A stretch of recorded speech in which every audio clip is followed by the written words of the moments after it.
Hi, നമസ്കാരം. ഇന്ന് ഞാൻ നിങ്ങൾക്ക് മുമ്പിൽ എത്തിയിട്ടുള്ളത് ആനച്ചുവടി, ആനച്ചവിട്ടി എന്നെല്ലാം അറിയപ്പെടുന്നത്, പല ഭാഗത്തേക്ക് പല പേരിൽ അറിയപ്പെടുന്നുണ്ട്. ആനച്ചുവടിയാണ് എൻ്റെ കയ്യിലുള്ള ഈ ഔഷധം. ഇത് വളരെ നിസ്സാരമായി കാണണ്ട, കാരണം നമുക്ക് ഇവിടെയൊക്കെ പറിച്ചെടുക്കാൻ കിട്ടുന്ന ഒരു ഔഷധമാണ് ആനച്ചുവടി. പിന്നെ ഇതിൻ്റെ ഉപകാരം, ഇതിൻ്റെ ഔഷധ ഗുണം നിങ്ങൾ കേട്ടാൽ ഞെട്ടും. ശരിക്കും ഒരുപാട് ഉപകാരങ്ങളുള്ള ഒരു ഔഷധമാണ് ആനച്ചുവടി. ബ്ലീഡിങ് പൈൽസ്, മൂത്രച്ചൂട്, മൂത്രത്തിലെ പഴുപ്പ്, ശരീരത്തിലെ അമിതമായിട്ടുള്ള നീര്, അതുപോലെ തന്നെ കൊളസ്ട്രോള്, ഷുഗർ എന്നിവയൊക്കെ ഇത് ഉപയോഗിക്കാം. പല രീതിക്ക് ഉപയോഗിക്കാം. ഇത് നമുക്ക് സമൂലം കഷായം വെച്ച് ഉപയോഗിക്കാം. അതുപോലെ തന്നെ ഇതിൻ്റെ ഇലകളെല്ലാം ഉണക്കിയിട്ട് പൊടിയാക്കിയിട്ട് അങ്ങനെ ഉപയോഗിക്കാം.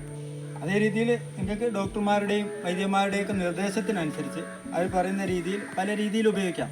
ഞാൻ 1-2 ഉദാഹരണം ഇവിടെ പറഞ്ഞെന്ന് മാത്രം. ആനച്ചുവടി. ആനച്ചുവടി എന്ന നാമം ആനയുടെ പാദം ഭൂമിയിൽ പതിഞ്ഞു കിടക്കുന്നത് പോലെ തോന്നത്തക്ക വിധത്തിൽ വളരുന്ന ചെടി എന്ന അർത്ഥത്തിലാണ് ഉപയോഗിച്ചിരിക്കുന്നത്.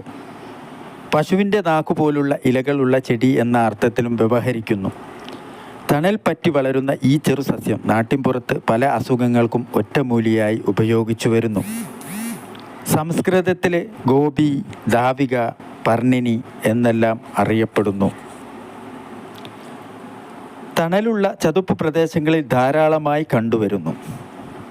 ഔഷധ ഗുണം: മലബന്ധമുണ്ടാക്കുന്നു, ശരീരതാപം നിയന്ത്രിക്കുന്നു, വിഷഹരണമാണ്, ചുമ, ഹൃദ്രോഗം ഇവ ശമിപ്പിക്കുന്നു. ചില ഔഷധ പ്രയോഗങ്ങൾ: ചെടി സമൂലമെടുത്ത് അതിൻ്റെ പകുതി മല്ലിയും ചേർത്ത് വിധിപ്രകാരം കഷായം വെച്ച് 30 മില്ലി വീതം ദിവസം 2 നേരമെന്ന കണക്കിൽ കുടിക്കുകയാണെങ്കിൽ മൂത്രച്ചൊടിച്ചിൽ, അതിസാരം, വയറുകടി ഇവ ശമിക്കും. വിഷജന്തുക്കൾ കടിച്ചാൽ ചെടി സമൂലമെടുത്ത് അരച്ച് മുറിവിൽ ഉടൻ പുരട്ടിയാൽ വിഷശമനമുണ്ടാകും. രക്തവാർച്ച അധികമുള്ള അർഷസിന് ആനച്ചുവടിയുടെ വേര്, തവിടുകളയാത്ത അരി, കരുപ്പട്ടി ഇവ എല്ലാം കൂടി ഇടിച്ചു കഴിക്കുന്നത് നല്ലതാണ്. ആനച്ചുവടിയുടെ ഇല താളിയായി തലയിൽ തേച്ചാൽ മുടികൊഴിച്ചിൽ, താരനും മാറിക്കിട്ടും.